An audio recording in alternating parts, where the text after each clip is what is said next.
Hello and welcome, Scorpio. This is going to be a zodiac specific reading, as you can tell from the title. I hope that you will enjoy. I love mixing things up. So today, getting ready to set the vibe and go and start my camera rolling. It's like I had that restless feeling, like unsettled, like something was missing, or setting getting something all settled, like as though you're waiting for guests or a meeting and everything's ready, but then you like go and change the degree of slant of a napkin on a table type of a thing. It's as if to say everything is ready and set, but then there's just those little tiny tweaks that you're doing as you're waiting for your big moment. So that's the energy moving forward into the reading. I'll say I didn't realize it, but all of the readings are done, and I did them in whatever order the piles spoke to me, and I didn't know which was which. I had everything face down, and all the water signs got left the last day. So I don't know what that means about things or about preparing myself for the filming. So let's see what is in store for you, Scorpio. So at the top of the pile here, we have your cards, Scorpio, Scorpio, Scorpio.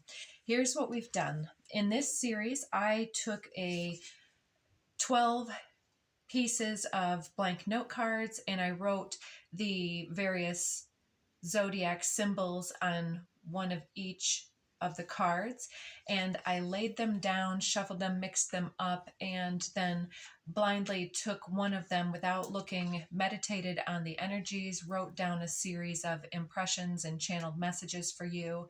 And I'm doing my best not to go into detail and to interpret those messages, but to just leave them for your own further deciphering. So I'm feeling the need to just kind of cleanse this space one more time. And here we go. We're going to start with your channeled messages, and then I've got a Tao Te Ching, Art of War, some archetypal messages, and a few oracles with the mixed shamanic deck, some Akashic tarot, some other tarot, and then we're going to finish you up with this Whispers of the Ocean oracle. And so I'll just kind of say also, after I did the channeled messages, then I laid all of the cards out without looking, without peeking. Then I went through a series of decks, and as I shuffled, I just laid them wherever Spirit wanted them to land, and we've developed a reading. And I have not peeked at the cards prior to going on camera. So let's see what your messages are. So I'll give you a peek if you want to take a snapshot, flip that script because we're on flip screen here, and go ahead and meditate on those ideas on your own time. Let's get started. Green eyes, cat's eyes. Is it jealousy? Is it watchfulness? Time, bell, kind of hearing the school bell, marking the periods, changing on a periods, one to the next. On a mission, suck it up, square shoulder, chin up. All right. Courage and bravery, fire in the belly. Relationships, seeking and comparison, leading to gratitude and appreciation. Lightning, intuition, moving on. Family grief, victory over the impossible and possible. Reflecting upon accomplishments. And in quotes, yoga, release ritual of some kind, body movement, conjuring movements, new peace, cooling, either anger in quotes or pity cycles, success aligned. And something with being aligned with success makes something inevitable, trust and faith, broadcasting a new vibration, Boss moves, perhaps in silence, creating shock and awe at a new, empowered embodiment, full speed ahead. Beautiful. So, okay. I said I wasn't going to do a lot of interpretation, but to just start us out, it looks like you've taken a time of processing and integration of some type of either disappointing circumstance or dashed expectation, but it's just kind of time to kind of draw yourself up and say, what is it that I want to create for myself, and to move forward in some type of a way there. So making some moves in silence is going to clear the way for you to really just embody something new. I just saw 555, and earlier I saw 444. Let's go ahead and get into these cards here. So the Tao Te Ching message you have is number 31. Weapons are the tools of violence. All decent men detest them. Weapons are the tools of fear. A decent man will avoid them, except in the direst necessity, and, if compelled, will use them only with the utmost restraint. Peace is his highest value. If the peace has been shattered, how can he be content? His enemies are not demons, but human beings like himself. He doesn't wish them personal harm, nor does he rejoice in victory. How could he rejoice in victory and delight in the slaughter of men? He enters a battle gravely, with sorrow and great compassion, as if he were attending a funeral. Very interesting. So a couple of the hits, victory over the impossible, making it possible. Victory comes up in here. Yeah, there was something else. I hope and I trust that you were able to get something out of that. Weapons, fighting, avoiding a fight. Okay, let's get into the art of war. Sun Tzu said, "The general who advances without coveting fame and retreats without fearing disgrace, whose only thought is to protect his country and do good service for his sovereign, is the jewel of the kingdom." So yeah, it's not about winning or losing in this case, it seems. There's something about the graceful capacity that you have to either not be a sore loser or not be a sore winner. Don't let your ego get in the way. Getting your ego under control can be one of your biggest challenges in relationships. If you're good at something, that's wonderful, and if you have weaknesses, then so be it. Don't worry too much about what others think of you. Your actions will show that you are what you believe yourself to be. Be yourself. Believe in yourself. Yeah, so I think that the message coming through is some type of budding awareness that to win doesn't change who and how and what you are, and the respect that others hold for you or that you are able to embody about yourself, but that being able to really continue to embody your fullness and your growth and all of this other stuff, being fully you instead of getting caught up in a momentary shift, however extreme. So there's a healing integration. So okay. Oh, interesting. I'm seeing the cards below. So from the archetypal deck here, very nice. We've got the first one, we have 20, the Pilgrim. And I often see that image, a mixture of imagery kind of superimposed on each other. The first thing that steps forth quite often is this image of something like this. And have you ever seen when people wear a ribbon to commemorate something, whether it's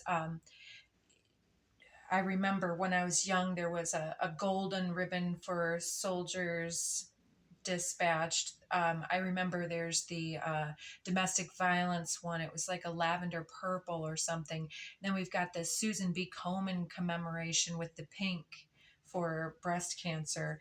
Um, there's some type of a commemoration of vigilance here that's prayerful. We also see the eye, the watchful eye, the what was it? Green eyes, cat's eyes here, watchful. And then here we have the prayerful hands with the beads and like the robes, like one of those like Gandhi or something along that lines, where some type of mystic is consulted. Maybe you're watching some podcasts or something put on by somebody who's more of like the ascended master type, a teacher. But I'm seeing this also as your life as evidence of your own journey and your accomplishments and the things that you've learned. And it looks like there's a lot of, I want to say again, budding awareness that things that have and have not worked, things that were possible or impossible coming through. And maybe you thought you lost something and it's coming back, or maybe there's something that was trying to shift forms and it seemed to be leaving, but it was coming into an evolution where it was just changing states, like going from friends to colleagues and then more colleagues than friends or something along that lines, or like lovers then becoming friends, people that share children then becoming, collaborators in the health and well-being of their children, but not fostering their personal intimate relationship longer. You know what I'm saying? Those things are coming through. But then, more so than that, on the spiritual level, the pilgrim is the seeker. And it shows that you've done a lot of seeking and wisdom attainment with different spiritual practice of whatever sort. Um, because next, here you have the shaman. So, whether you're seeing a shaman or whether you're having an experience of a shamanic variety, that's what I would be inclined to believe here. It looks like there are many things coming through for you.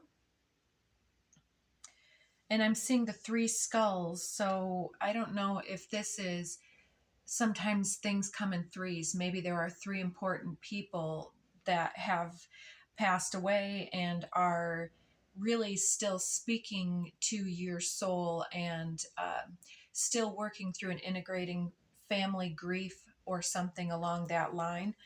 Doesn't have to be, remember, this is just a general reading, so take what resonates. But I see you really reaching out into the ethers to pull in the wisdom, like, what is this all about? What am I supposed to see here?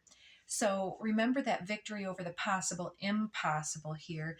We have this card coming next, potential. And Cancer is the, oh, I see that one popping out. I know what that one is. So this right here, this inner child, Cancer is the sign of the inner child. So we've got this, well, or is it, it's sort of more, Cancer is more the mother, honestly. Gemini is more the children, and Leo is more the inner child. But I'm coming up with this for a reason. Sometimes even mistakes are divine, correct? They put us into uh, just kind of rolling with what comes forth, either from your own mouth or in front of you in circumstances, other people's free will, kind of shifting and changing what is possible for yourself, letting things be. So a few things with the imagery of this card here. I'm seeing somebody with possibly like a different, unique hairstyle or some type of hat or poofy something on the head. Um, I don't quite know what to make of it. It almost looks like my daughter loves to show me these snap reels or whatever they are, and they're real short. And then there was this one that had this duckling, and they were trying different hats on it, but the hats were all various flowers bloomed, and then they put it on top of the duck's head. It was absolutely adorable. But when I see this, I kind of see that little black thing as the stem and having a flower on. And then she's got something here in her hand that almost, it's a seashell, but it looks like one of those makeup compacts that would have a mirror or like a cell phone or something. And it's almost like somebody who's trying on different hats, if you will, trying on different appearances, images, ways of being, shifting, and perhaps just experimenting with their identity in some way, or with the jobs or things, hobbies that they give their attention to, shifting and changing. And then maybe one of these hats, taking a picture, selfie, or looking at the computer for validation, or how many likes, how many people looked at it. It's one of those, like, when you post on certain platforms a certain way, then you can see how many people viewed it. Like, there's a couple different ways, but I think that it's like watching for somebody to interact with something. I don't quite understand what this is coming up with, but maybe there's some type of um, karmic pattern. I just want to say with lightly, that somehow has been operating in your energy and makeup, that's kind of making you question or doubt yourself, your beauty, or how well received you are, or what is possible, something like that, where you're trying to appear unaffected, but inside there's this inner child saying, am I enough? And this, I feel like, is what is really needing to be released by that conjuring momentum of movement in your energy, whether it's yoga, whether it's stretching, whether it's ecstatic dance, whatever it might be, some breath work, something here that helps you to kind of get out of this cycle of what's coming up with the jealousy, envy, pity, anger that's in here, to replace that with a new piece to cool something down, some old cycle, and then align you with success through trust and faith to broadcast a new vibration. So I think that's enough on this one. It's some type of a cleanup and experimentation, and I feel like that's the cycle that's kind of been at play.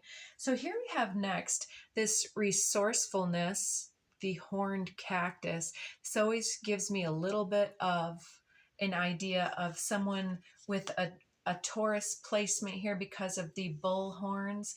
But look at how this cactus is depicted with very prickly spikes all over it. We can't approach it. It's definitely green with the green eyes, cat's eyes, whatever. Oh, and I'm seeing in the crown here, if you'll be able to see it, see this image here. To me, it's appearing as a chess piece, the knight, the horse head in a chess game. And it's like, yeah, it's a part of that waiting and watchfulness, looking at the phone or something, looking at somebody else's stories. What are they doing? There's some type of entanglement that's distracting you from being the best that you're capable of being. But it looks like with this resourcefulness, you are well adept and skilled at living through cycles or chapters of a bit of scarcity, like the cactus in the desert. It's got its own deep, deep tap roots. This pilgrim and the shaman together are talking about deeply rooted old soul type energy. You might go back or resonate with some of the various cultures and ancient knowledge here. And this is just another cycle that the soul needs in order to evolve. But it's kind of saying that you have everything you need, perhaps within your grasp, within your home, to be able to make this shift. And once you shift, once you start ordering your life and putting things in proper perspective and places, then stuff starts to gain momentum in your life, the right stuff. And the 29 is in 11, master number 11. Next, we have stranger, curiosity. So, this might be somebody new stepping into your life, or somebody that has caught your eye that you're kind of looking at. So, if that's the case, it seems as though you're being told to um, recognize the allure and patterning of old cycles that put you into perhaps less of an empowered and less courageous circumstance, and to approach this new situation with more curiosity than expectation, and not make it worth any of the marbles, so to speak, and just take this individual on a friend to friend basis versus an attraction basis, and just let them be who they are, and expect yourself to be accepted and loved for who you are, or so be it, right? Letting things kind of be.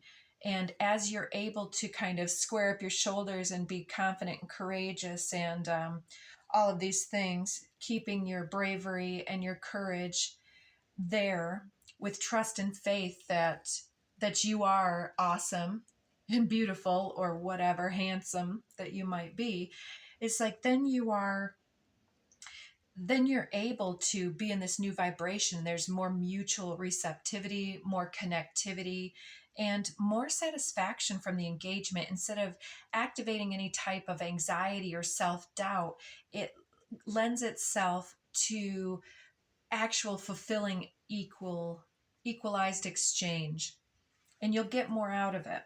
So then the Akashic tarot cards, these ones seem to have a bit of um, evidence of the patterning that needs to be addressed or come to the attention. We have 6 of forces and 8 of forces, and forces are the fire suit, which is interesting because this first one is depicting a waterfall, and we have the force of the waterfall hitting the water below. And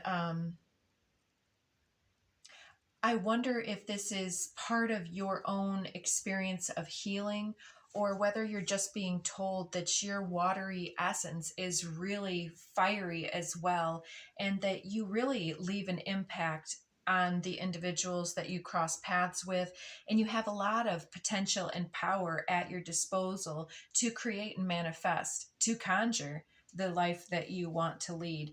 And so I'm sensing that maybe, especially too, you may need to recognize how healing and therapeutic water is, especially as a water sign, but also to embrace the cardinal essence of Cancer. I suddenly have jumped the tracks, and I've been in some Cancerian energy here. Scorpio. I hope that all of this is still resonating. But yes, very watery, and I hope I haven't misspoken too much. Trust the message if you're still with me. Maybe you have some Cancerian energy in your chart, or someone in your life. So, anyways, Scorpio, very powerful energy. And anyway, so the force of your energy coming forward, and then 8 of forces. So 6 and 8 are balancing your energy, being able to be forceful and penetrating, getting to the depths of something, but then also being calm and still. So there's definitely something about balancing out the release and then the control and efforts of the exchange of energy here. um, and then with the eight, eight is cycles that repeat, as well as strength and courage and bravery, those type of things. So eight, this is also a year that is the eight. And I've been talking a bit, this is within the 30-day window of the time between the Cancerian new moon, and then we're going to have the Capricorn full moon later in July of 2024, if you're watching this at another time. And then we're moving into the Lionsgate portal on August 8th, which is 8-8, and then 2024 is an 8. So this lightning epiphany is either coming to you now or will be coming to you with some type of opportunity or epiphany that really clears the way. And it's striking this tree. So that might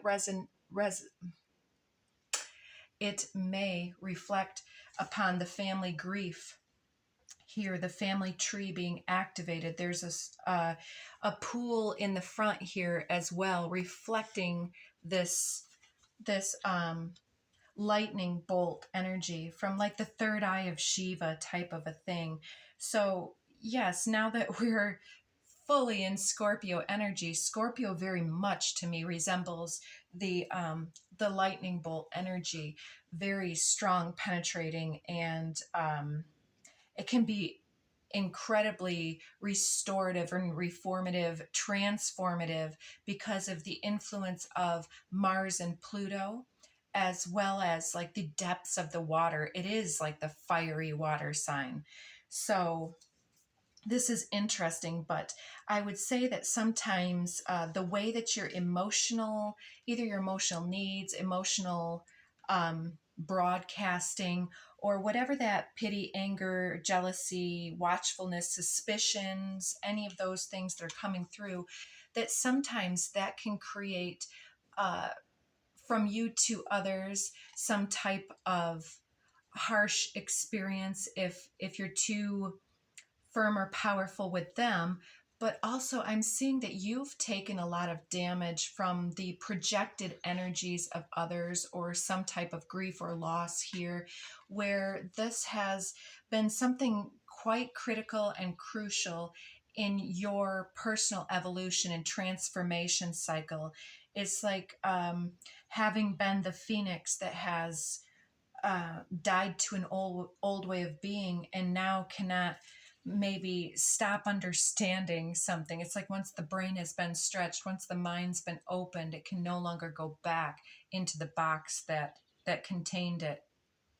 So with the pilgrim and shaman, I think that this is the awakening realization of something that wasn't working, shifting in your conscious awareness, and moving it along.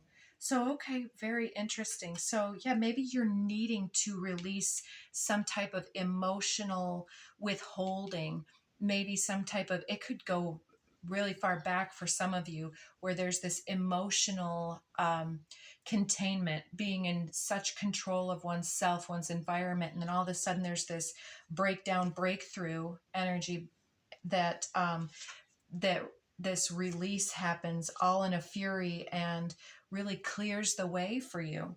So coming next, we have Three of Feathers, which is a Three of Swords, an air card, talking about release and recovery. This to me is that phoenix energy coming to follow the storms of life. So it's almost to say that something was quite faded and is breaking you out of a cycle that wasn't serving you, that has been in operation for a long time. I mean, I'm not trying to shame anybody for any type of anger, resentment, or whatever. This is part of our human learning process, but something that has been a habitual roadblock is coming up and being cleared. I saw 2929 there. So some habitual roadblock, being unapproachable, being either harsh or people being harsh with you. And so you navigating in a way that wasn't as healthy. There's something going on with that. following the 3 of feathers, we have 5 of crystals, which is an interesting one. We have that lucky ladybug showing up. And the ladybug is something, it's even kind of a little smiley face with a third eye on its back in my mind's eye there. It's like sometimes as a kid, they would say if a ladybug were to land on you, you should make a wish and blow it off and it would take off. And ladybugs are actually quite beneficial for integrated pest management in the garden. They eat some of the bad bugs. So the keywords on this are persistence and new possibilities. Again, with that new peace and victory over the impossible. Make your wish about whatever is releasing from you, whatever new things you are calling in. You don't need to completely rewrite your DNA overnight. That would be great if it worked that way, but be easy with yourself when you're working with these healing energies. I feel like whatever this is, it's come through with potentially a sense of loss or betrayal, uh, because 3 of Swords can be loss, grief, despair. And 5 of Crystals is some type of almost scarcity consciousness that's like not having enough or not being where you think you should be, but then it gives rise to where do I want to be? So let's finish this up. We've got 3 cards from the Cat People Tarot here: 10 of Pentacles, 7 of Cups, and Ace of Cups. So 10 of Pentacles is like happy home life, whatever that represents for you, but also happy, fulfilling money coming through, feeling like you have enough. This is the opposite of poverty consciousness. It's abundance consciousness. It's the attitude of gratitude. And this 7 of Cups is all about make a wish. Lift up your dreams, lift up your heart, lift up your eyes to the sky. There is new love on the horizon. And here we have this almost hypnotized, drugged up cat. It's beautiful being under somebody's spell. So every step of your journey counts at this time. Number 10, there's an advantage in taking things slowly. Breathe deeply and fully as you consider your options. So there's something clearing the way for you to have some huge abundance and gratitude. And it doesn't necessarily need to have the circumstances shift so much as just the internal of you are entering a phase of feeling like, yes, this is good, this is enough, I'm on my way, switching the paradigm from not enough to plenty. And it's easier said than done. So good luck on that journey. I do apologize for confusing you with Cancer, but I would suspect you might have some messages in their reading, which should be coming up in the next 2 and uploading today with yours.